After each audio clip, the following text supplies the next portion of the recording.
The other night, huddled around a small table at a roadside in Krinken, the steam from our ginger tea fogging up the cool air, we were doing what we always do, laughing at the government. It's become our weekend ritual.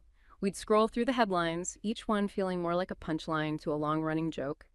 A minister says one thing on Monday, his colleague completely contradicts him by Wednesday, and by Friday, a new policy appears that seems to have been written by someone who has never met an actual citizen. We were trading the most absurd stories, mimicking the politicians' grand speeches, when the laughter just stopped. It wasn't sudden, more like it slowly evaporated into the night. My friend, who had been the loudest just a moment before, looked down into his half-empty cup. He let out a long sigh and asked the group, "Do you think any of them are serious?" The question hung there, heavier than the charcoal smoke from the grill. All the jokes, all the easy ridicule suddenly felt cheap.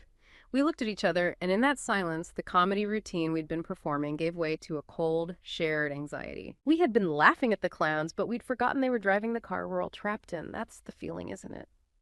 That really profound, sinking question, are they serious?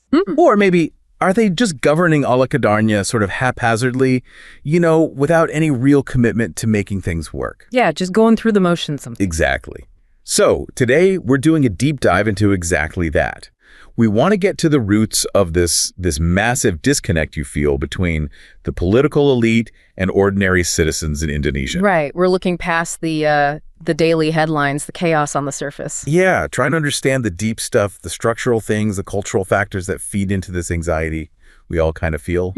So our mission here is to really dissect three main dynamics that seem to define Indonesian governance right now. Okay. First, the sheer chaos of fragmented policy. Second, the corrosive effect of elite self-interest, this transactional politics stuff. Yeah, that's huge. And third, how that all leads to this public cynicism that just seems to paralyze everything. And look, this is so important because it's not just abstract political science we're talking about. No, not at all. We're talking about the actual mechanisms, the gears, that turn political stagnation into real-world failures for people. People like Booty, the seaweed farmer we'll talk about, or Davy, that bright graduate. Yeah, those stories really bring it home. Understanding how this fragmented policy and the elite self-interest, how they actually interact. Well, that's the first step, isn't it? Towards demanding accountability, towards figuring out where real reform needs to start. Okay, let's unpack this then, starting with that policy chaos, the fragmentation. Because for you listening, it's crucial to get that this isn't just like bad paperwork or bureaucracy being slow. No, it has a real human cost, a direct one. Right. Let's talk about Booty. His story, it really sticks with you. He's a seaweed farmer, lives in Sulawesi. His whole life, his family's life tied to the sea, cultivating seaweeds, selling it. It's what they do. Generations of it, probably. Exactly. Then, a few years back, the Ministry of Maritime Affairs shows up. They've got this big development program. Okay, sounds promising initially. Totally. They encourage him, expand your operation, Booty. We'll help you. They even helped him get a small loan for new equipment. Right. And they promised him access to these, fancy international markets. Big potential. So he's thinking, this is it, the government's backing me. He invested everything, put it all on the line, betting on this government vision, this idea of national development. Okay. Then his first big harvest is ready to ship, and bang, blocked. Blocked? By who? The Ministry of Trade. Completely separate ministry. Right. They were off doing their own thing, trying to boost industrial self-sufficiency, whatever that meant. And they suddenly pop up with this new regulation, needs a hugely expensive, super complicated processing license. License that Booty. Had absolutely zero chance of getting. Impossible for a small, independent farmer like him. Wow. So one ministry builds him up, the other just cuts him down. Exactly. His investment, worthless. Just piles of drying seaweed. That story is just, it's painful, isn't it? Because it's such a perfect textbook example of policy just tripping over itself. Right. Actively self-sabotaging. Right. You've got the Maritime Ministry pushing growth, handing out loans, encouragement. Yeah. And then, bam, the Trade Ministry slams the door shut with this impossible regulatory barrier. The left hand completely undermining the right hand. Precisely. And that chaotic execution, that's the direct result of fragmented policymaking. It's not just inefficient, it's a direct hit to national development. And it just destroys public trust, doesn't it? How could it not? You bet your future on a government promise, and then another part of the same government ruins you. Yeah. So structurally, how did we even get here? We need to look back, right, to the big shift after 1998, after the New Order. It wasn't always this slow and tangled, was it? No, not at all. You really have to contrast it with the New Order era. Yeah. 66 and 98. Yeah. Policy back then, super centralized, swift, authoritarian, really. Dominated by the bureaucracy and the military. Absolutely. Yeah. The president had immense power. Policies often came down really fast using things like impertars, presidential instructions. Okay, let's pause there. Impries, what exactly was that? Why was it so powerful? So impries, the presidential instruction, it was basically the president's shortcut. A shortcut? Yeah, it let them implement policy rapidly, often just bypassing the normal, slower legislative hoops and bureaucratic channels. So leaders like Suharto could just snap their fingers and get things done. Pretty much. Huge power to move quickly. But, and this is a massive but, the speed came at a huge cost. Okay, what cost? Well, often the content of the policy was deeply flawed, didn't consider local needs, and, maybe most famously, it was constantly manipulated for crony interests. Ah, so it was fast, but often corrupt or badly designed. Exactly. You see these examples like Impries number 21996, the national car policy. Vaguely remember that. Or the one about the close support marketing board. These were basically tools, administrative tools, designed to enrich the ruling family and their buddies by decree. Right. So fast track for the connected. You got it. So then Reformasi happens, Indonesia democratizes, and that whole Imperius efficiency mechanism, flawed as it was, basically gets dismantled. It did. The shift to a multi-party system, it fundamentally changed the game. The political focus swung away from the executive, the president, and over to the legislature, the DPR, the National Assembly. Precisely. Suddenly, making policy depended on these long processes, public consultation, political negotiation between lots of different parties. So the president lost that quick, centralized tool? Yeah, Imperius was gone. Right. Now the president had to rely on the legislature, which is inherently slower, more deliberative. And relying on a slow, fragmented legislature, well, that leads to problems. Right? Oh, yeah, a massive bottleneck, a legislative bottleneck. How bad are we talking? Well, look at the numbers. The DPR historically has just shown a really limited capacity for actually making laws. Between, say, 2005 and 2011, they had over 300 draft laws piled up. Wow. But their actual capacity, around 30 laws a year, dramatically short of their own targets. So things just weren't getting done. Exactly. Take 2012. Target was 69 laws. They completed 30. Less than half. So what happens to the important stuff? The complex bills? They get shelved.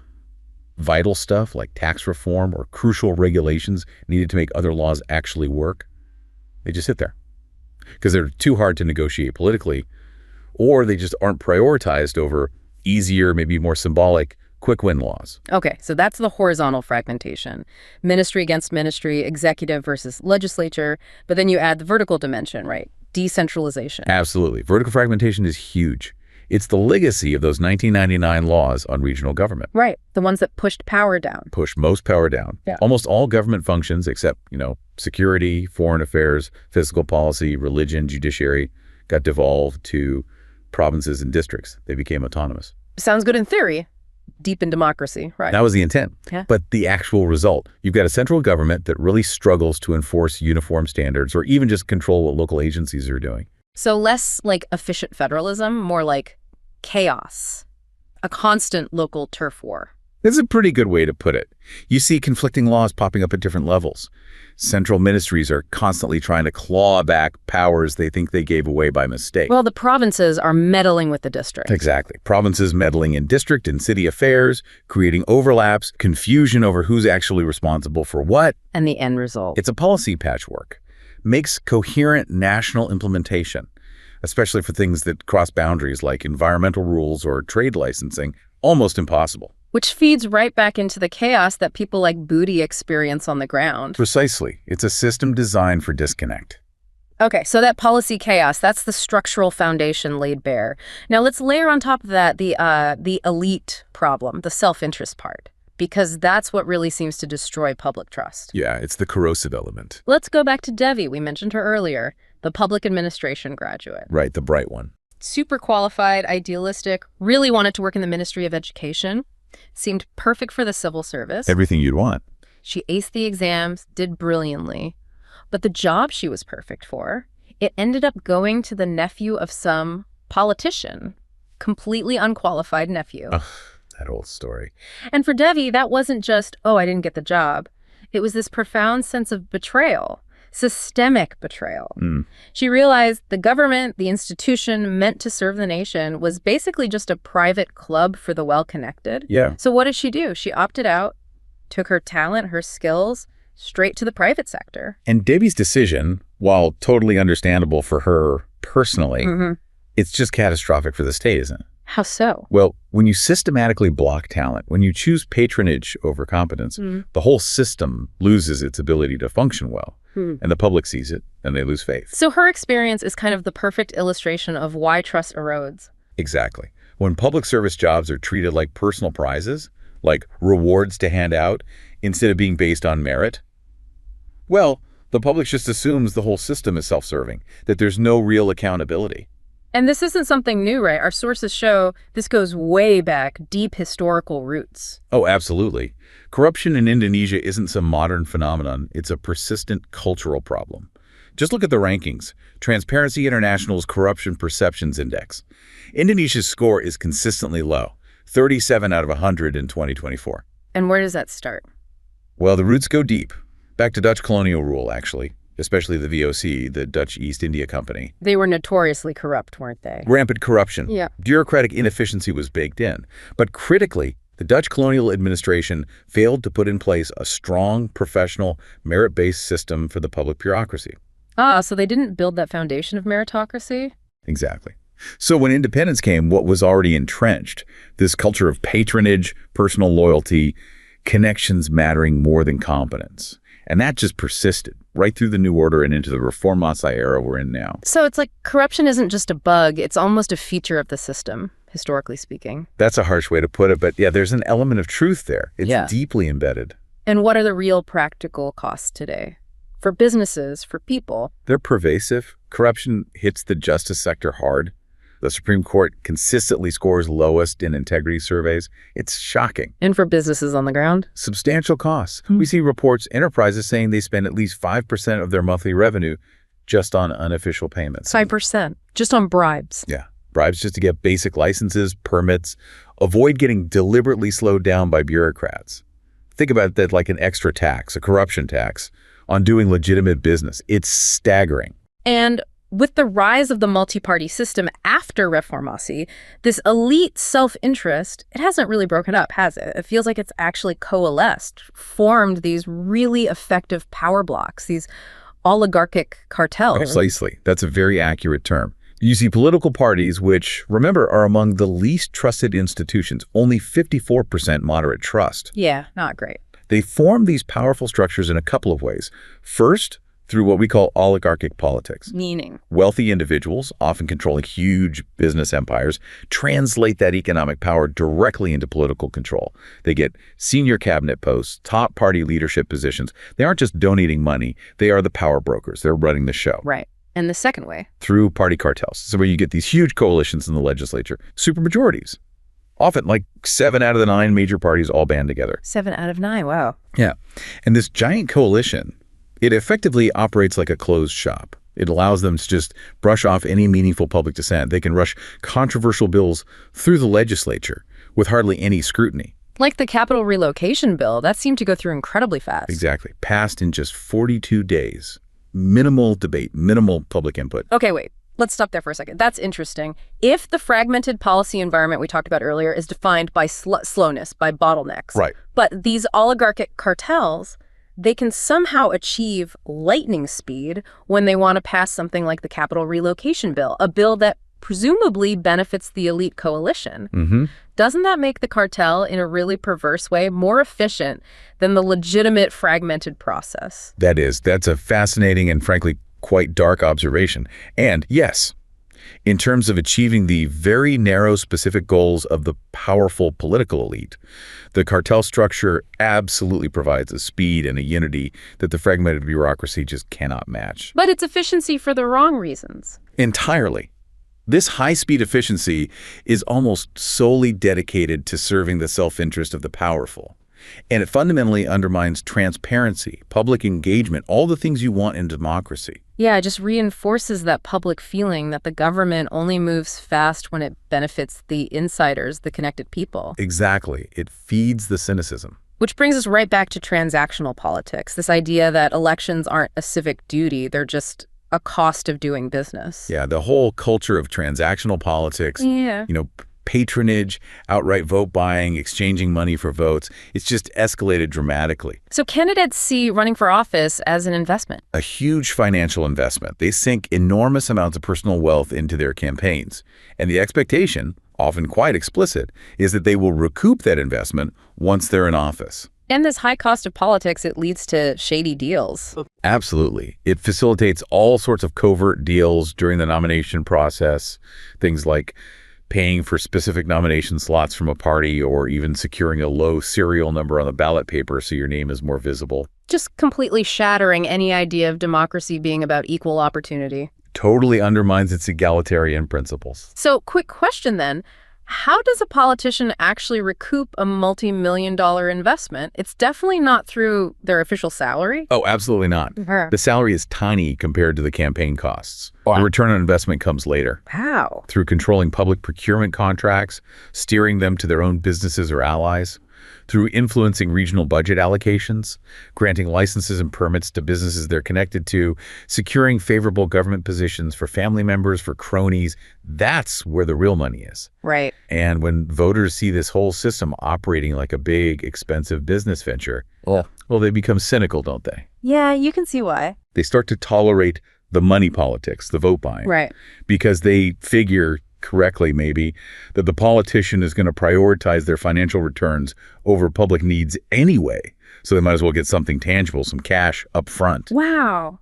It's a really bleak picture. That cynicism becomes almost rational in that context. It's a survival mechanism in a way. And that cynicism, that's the third pillar of this whole crisis, isn't it? It's exactly what we felt at that Anchorian. It's the sound of the public just accepting the absurdity as normal. Yeah, resignation almost. Let's picture that scene again. The busy Warung Kopi in Jakarta, the coffee stall. You've got motorcycle taxi drivers hanging out. Mm-hmm. Common sight. But they're not organizing a protest. They're not debating policy points. They're gathered around a plastic table scrolling on their phones, looking at memes. Right. One guy shows his friend a joke that's going viral. It's a video clip of some official giving this really serious speech about reducing poverty. Okay. Immediately followed by a photo collage of that same official's recent super lavish holiday in Europe. Oh, dear. And they don't argue about it. They just roar with laughter. Cynical laughter. Another driver pulls up a video of some regional governor singing way off key at a fancy wedding.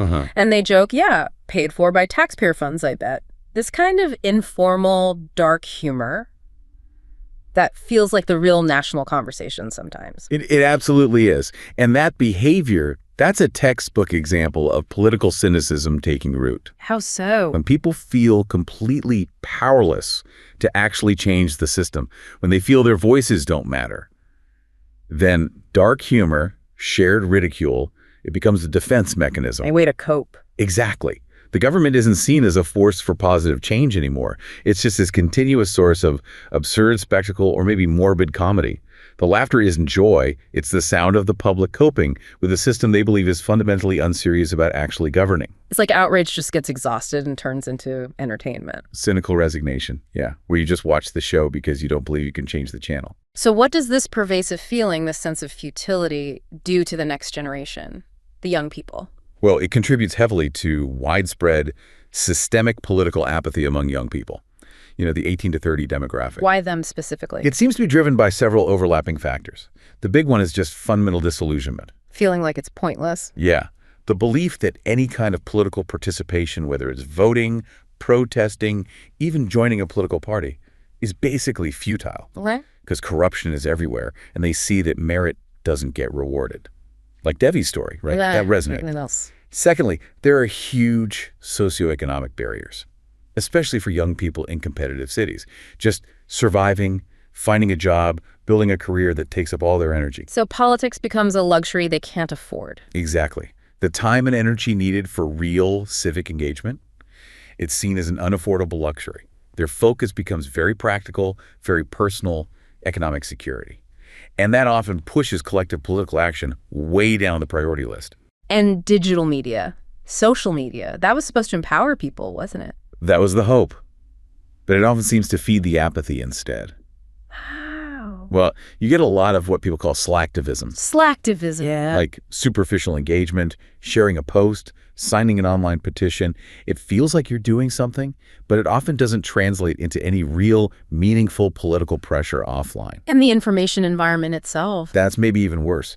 The constant flood of misinformation, political hoaxes getting trapped in online echo chambers. It just creates confusion and deep skepticism. It makes it incredibly hard for young people to even figure out what's reliable information, let alone engage critically with it. So we just tune out. Many do, yeah. It's overwhelming. And the education system doesn't really prepare them for this messy reality. Often, no. Civic education can be very focused on rote learning, memorizing facts about the government structure, the Constitution. But not how to think critically about it. Exactly. It often fails to build the critical thinking skills you actually need to analyze complex political problems, to understand power dynamics, to hold institutions accountable. So if you don't teach young people how to critically engage with flawed systems, they enter adulthood feeling kind of ill-equipped. And that just leads to more disengagement. It becomes structural.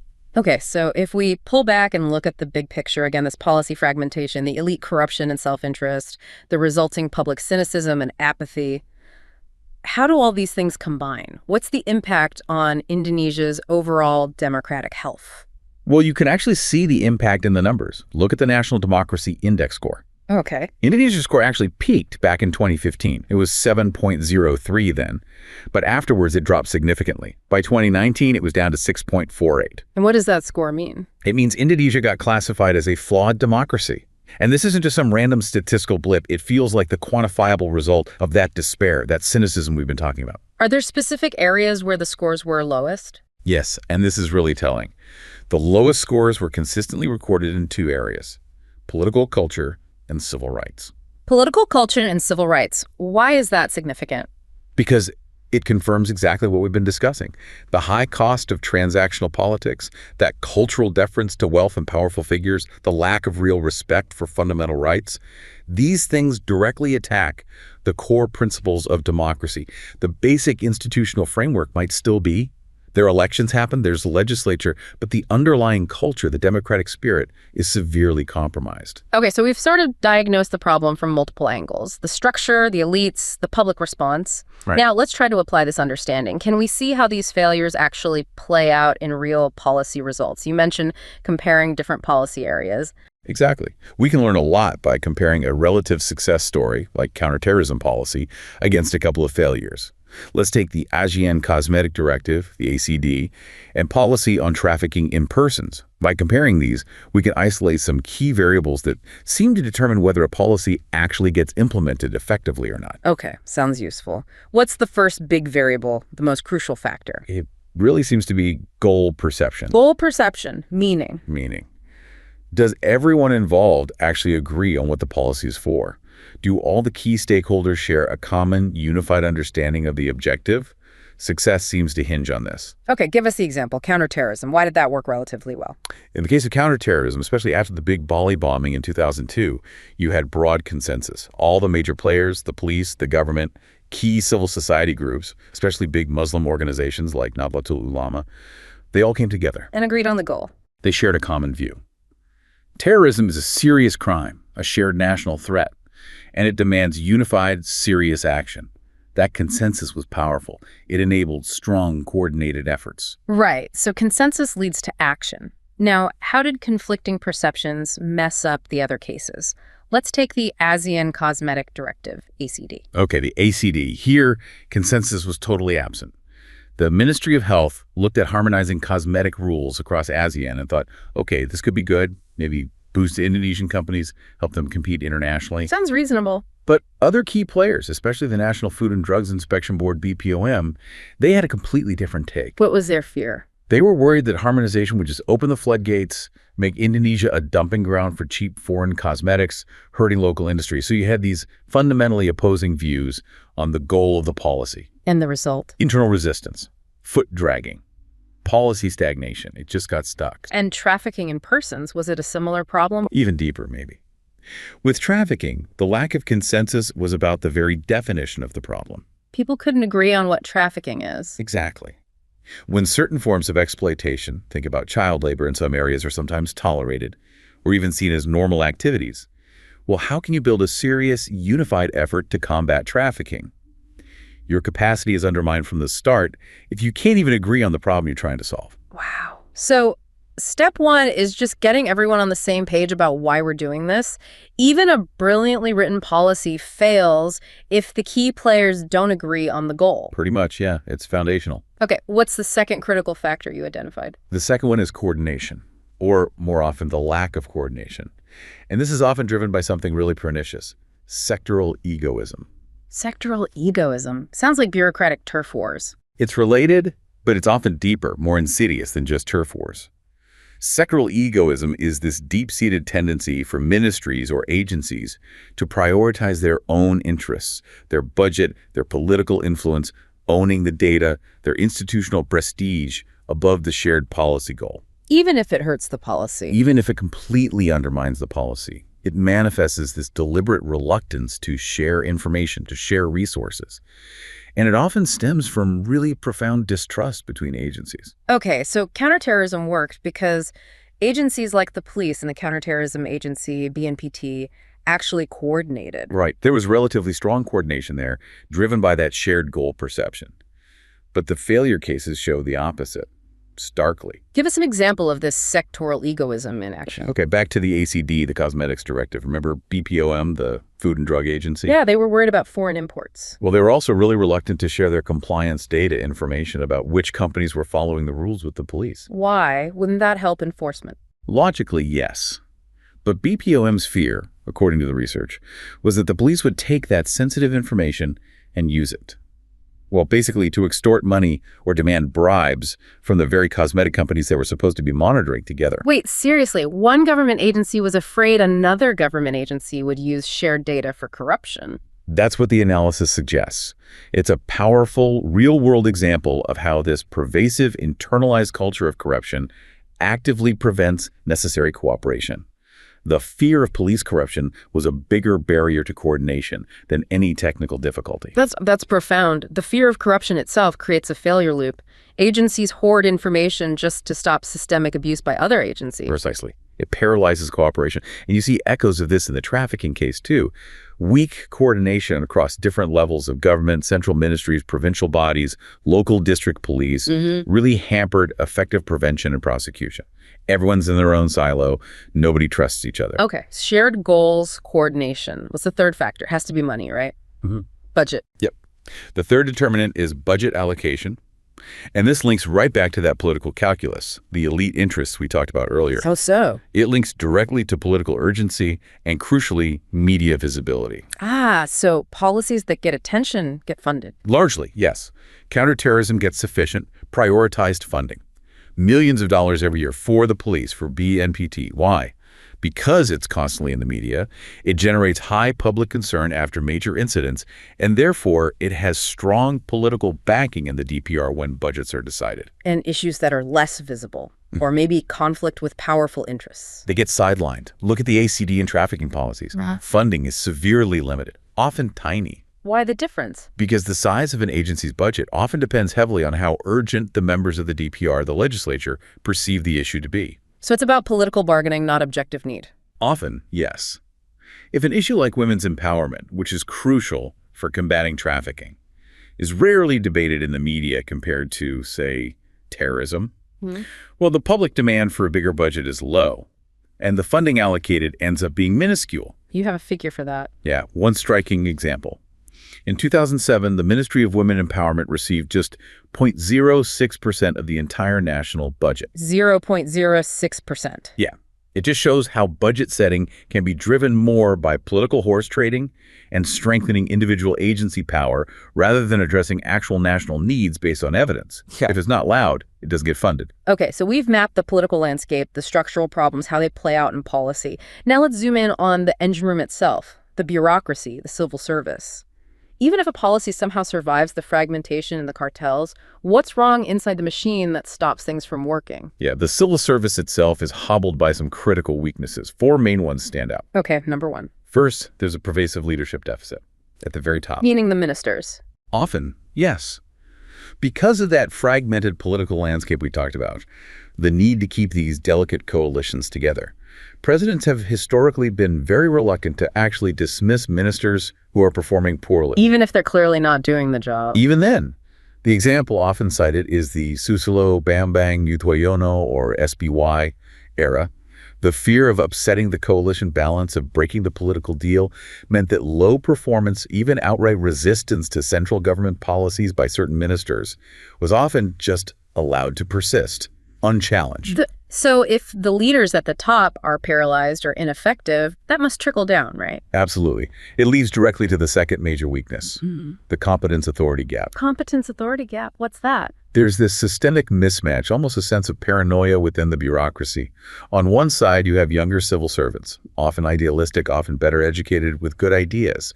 But they're frustrated because they lack the actual authority, the budget, the power to innovate or implement changes. And on the other side, you have the senior bureaucrats. They hold the power. They control the budgets.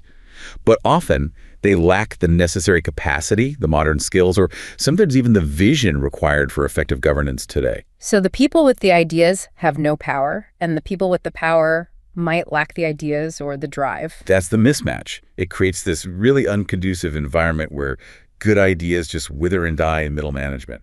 Nothing gets through. And that must lead to a culture of just playing it safe. Fear. Exactly. That's the third weakness. Deep administrative fear. Fear of what? Fear of making mistakes.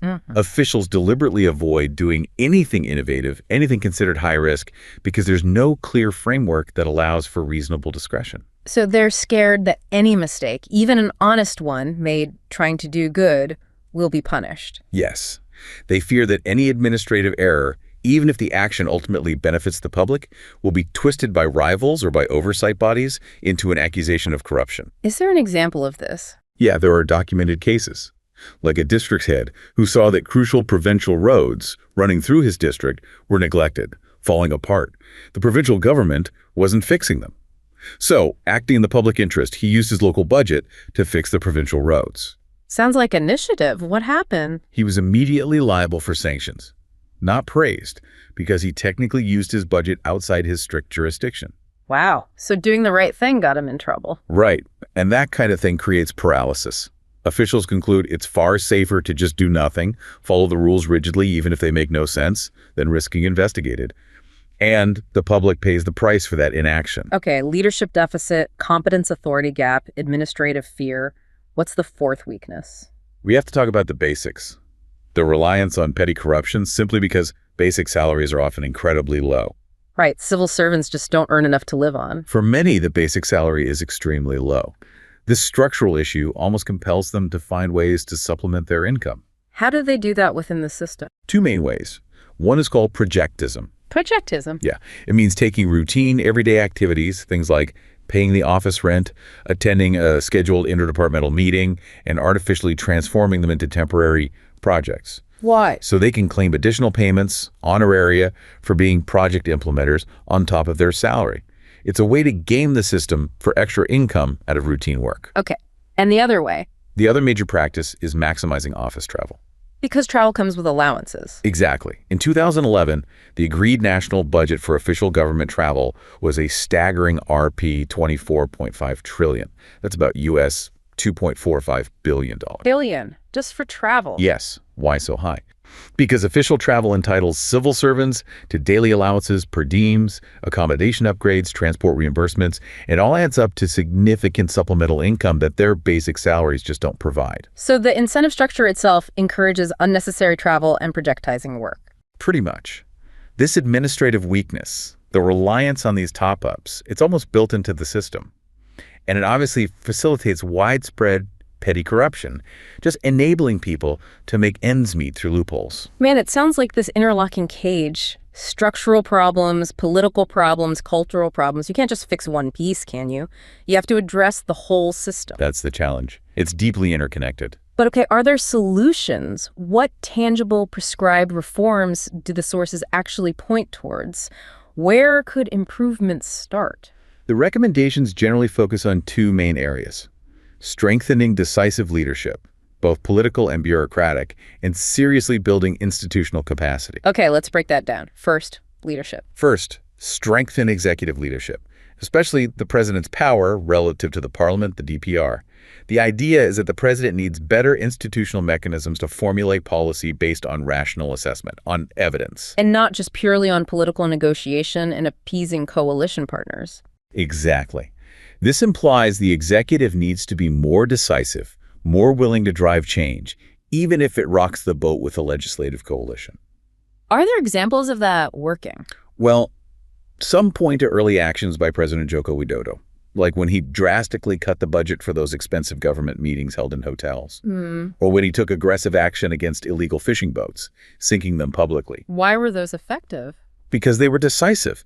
They signaled intent. They bypassed some of the usual bureaucratic inertia and political haggling.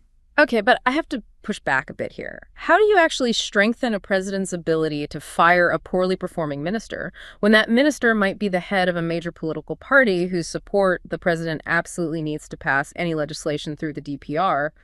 Isn't the political reality of coalition maintenance just too strong? That's the absolute core political dilemma, isn't it? Yeah. And any recommendation has to grapple with that reality. The sources acknowledge this tension. So what's the suggested way around it? Well, the executive has to constantly weigh the political cost of instability against the very real cost of continued poor governance from incompetent or resistant ministers. One suggestion to overcome that constant ministerial resistance, that sectoral egoism again, is to task a figure with exceptional political weight, perhaps the vice president. The VP. Yeah. Potentially tasking the VP specifically with leading bureaucratic reform efforts, giving them the authority to ensure compliance across different ministries using the VP's own political heft. Interesting. Okay, so strengthening top leadership. What about inside the bureaucracy itself? Second, you need to strengthen bureaucratic leadership. Eliminate that sectoral egoism. Make sure key positions are fully staffed with genuinely capable leaders, not just political appointees. And then you need to empower the people lower down, the competent ones. Exactly. That's the third point. Revitalize human resources. We absolutely must close that competence authority gap we talked about. It requires serious investment in visionary leadership training. Training that shifts the focus from just local administrative procedures to understanding global best practices, strategic thinking. We need to actively improve capabilities across the board and, crucially, reform the management systems to actually empower those talented, idealistic, younger bureaucrats who are currently stuck and sidelined. So basically, find the smart, driven people paralyzed by the system and actually give them the budget, the authority, and the political cover to do their jobs instead of letting the old guard just hold on to the reins. That's a good summary of the intent, yes. Okay, what else? Fourth, a big one, enhance information technology. Seriously invest in e-government. Why is IT so critical? Remember the coordination problems, the data hoarding, like with BPOM and the police. IT is key to solving that. Indonesia's ranking on the UN e-government survey was pretty low back in 2014, 106 globally. So boost that ranking. Yes, by using IT strategically. For centralized database development, for coordination platforms. Good IT systems can make data sharing seamless and transparent. It can eliminate the need for so many of those costly, time-consuming physical meetings. It can ensure different ministries are actually working from the same reliable information base. Cutting through the fragmentation with technology. That's the idea. It could directly counteract that data hoarding impulse driven by sectoral egoism. Okay. And the final recommendation. It relates to decentralization. Yes. Fifth, some level of institutional reorganization specifically related to decentralization. Since the central government clearly struggles to coordinate effectively with all the autonomous regions, Yeah. the recommendation is to strengthen the role of the governor. The provincial governor. Yes. Explicitly empower the governor as the primary, powerful representative of the central government at the regional level. Enhance their networking capacity, their oversight powers. The idea is this could ensure central policies are actually implemented more effectively down the chain across the decentralized structure without getting lost in endless local turf wars. So strengthening the center's man or woman in the region. Essentially, yes, to improve that vertical coordination. Okay, looking at all these recommendations, It really strikes me that the hardest challenge isn't necessarily technical or even financial. It feels like it requires a complete overhaul of the underlying political culture, I think that's right. moving away from self-interest, from transactional gains, towards a culture of genuine, effective governance focused on results for the people. That feels like the biggest mountain to climb. It's undoubtedly the deepest challenge. The cold anxiety felt at the Ancrian, that fear that the clowns are driving the car, it really reflects the systemic fragility of a political system crippled by self-serving elites, deep-seated corruption, and this paralyzing coordination chaos. The policy failures we see, from the seaweed farmer in Sulawesi losing everything to critical legislation just getting shelved indefinitely, they demonstrate that the future trajectory of the nation really hinges on one question. Can its leaders move beyond transactional politics, beyond the simple pursuit of personal prestige and power, and genuinely prioritize effective governance? Can they build a bureaucracy that actually serves its people, not just its patrons?